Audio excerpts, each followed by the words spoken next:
Welcome back to this EHC TV feature interview. I'm Emily Carrier. This November, a new local business opened their doors in the Glade Town Square, the Central Cafe. The cafe is co-owned and operated by husband and wife team David and Ann Ledgerwood. Joining me on set today to talk all things brewing and business is Mrs. Ann Ledgerwood. Thank you for being here today. It's my pleasure. Thank you for having me. Now, you opened in November, so prior to opening, tell me about the planning and the preparation. We bought the building in September of 2012 and pretty much gutted it and built it back and then added some new things. It was a building built in the 1920s and it has a lot of character, has plaster walls. We do have the original wood floors. The ceiling has been changed out of necessity, but it's the original structure and there are a lot of stories about it from people that have lived in the community a long time. It was originally known as the Central Store, and so we chose that name to kind of honor its history. So you've been open for about 3 months now. How is business? Well, it's pretty good, I guess. You know, it's wintertime, so people don't come out a lot during the week. We have live music every Friday and Saturday night, so those nights are pretty good. Those days and nights are pretty good. You know, busier those days. We have open mic every Friday night at 6:30. So we have local people and some, an occasional student. We hope we'll get more students from Emory that'll come for the open mic time, and we have some concerts scheduled coming up. We have electric music. We have bluegrass music. We have all kinds of things. We're also open to having some poetry readings and different things like that as well. We have a beautiful stage there.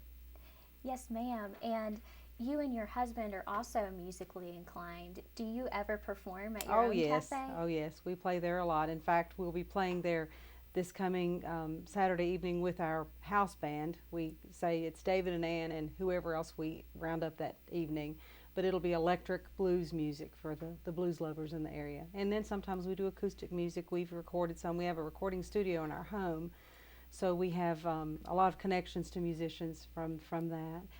St. Patrick's Day, we're going to have a great event there. We have a Celtic band from Smith County that's going to come, and they're really good. They've recorded 2 projects at our home studio. Now, we talked a lot about the music in your cafe. What's on the menu? Well, our whole idea was to have an affordable place, place with affordable food for the community. So nothing there costs more than $10. We have a lot of, at least at this time of year, a lot of soups and sandwiches. We have wonderful desserts that are all made there in the cafe. We're not bringing things in. And when the weather gets nicer, we're going to be doing more salads and things of that type. We have waffles all the time. Everybody loves a good waffle and a cup of coffee, So we have Belgian waffles, but we also have cornbread waffles, which is a bit of a quirky take on it, but the cornbread waffles are really good with chili beans, which we always have. The other thing we have a lot of is spicy food, because my husband loves spicy food, and he makes his own salsa with habanero peppers. So we call it Dave's Habanero Hazmat, and it is hot. It'll make you cry. But there are a lot of people that really love that, so you can put that in, or take some home with you, or whatever, if you really like spicy food as well. Now, in owning and operating your own business, what are some of the greatest challenges you've faced so far? Probably negotiating the issues with taxes and the government, and just figuring out my way along. It would probably be easier if we were able to afford to hire someone just to do that, but we can't, so we have to do that as small business owners and work through that maze. It's kind of difficult. That's probably the hardest thing, and just having enough time to do everything we want to do it. We have wonderful staff. We were warned before we started this crazy venture that we would never find, you would always be fighting that battle, trying to find good staff, but we can't complain at all. We have wonderful staff. We have several students from Emory that work there, and they've just been wonderful. And so I would say that, dealing with the just the financial part of being able to have, know how much to price things to be fair, but to also be able to price them enough to be able to pay for all the expenses that there are of food costs and staff and electricity and insurance and all the things that go with it. That's an interesting thing to be working through.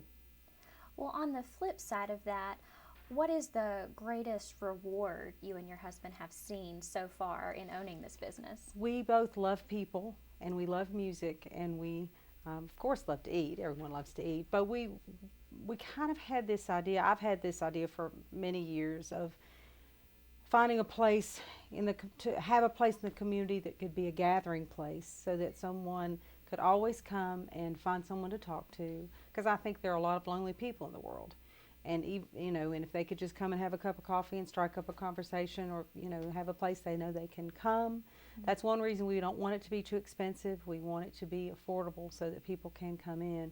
On occasion, we just had a sweetheart dinner there for Valentine's Day, and on those events, we were able to do something that's more upscale and does cost more money, which helps us keep the doors open, being able to afford all the things that go on. But it's really an eye-opening experience for the average person if they've never had to make payroll and do all the things that relate to business. It's quite an enlightening experience.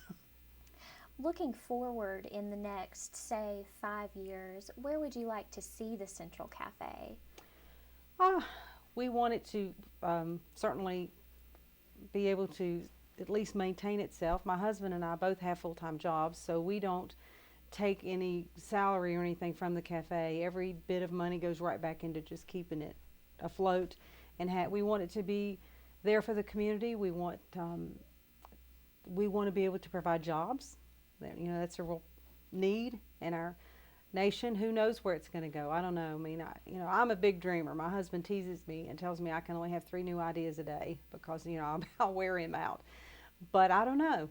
We want it to be a thriving part of the town square. And the town square, for those people who've not been up there, is really a lot different than it used to be. It was a sort of a ghost town for a long time.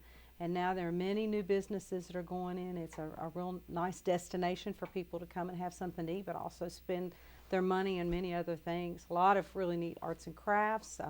There's a brewery going in there, all kinds of things like that. So it's really a neat place. And then there's the Town Square Center for the Arts, which is right next door to our cafe, where they will eventually, they're working on that, probably within the next few months, they will have a resident artists that actually do their work and sell their work there as well. And that was the old bank building. So there's a lot of history, and just the railroad, of course, is there, and the train goes through 4 or 5 times a day. So that's really kind of a neat part of the square as a whole.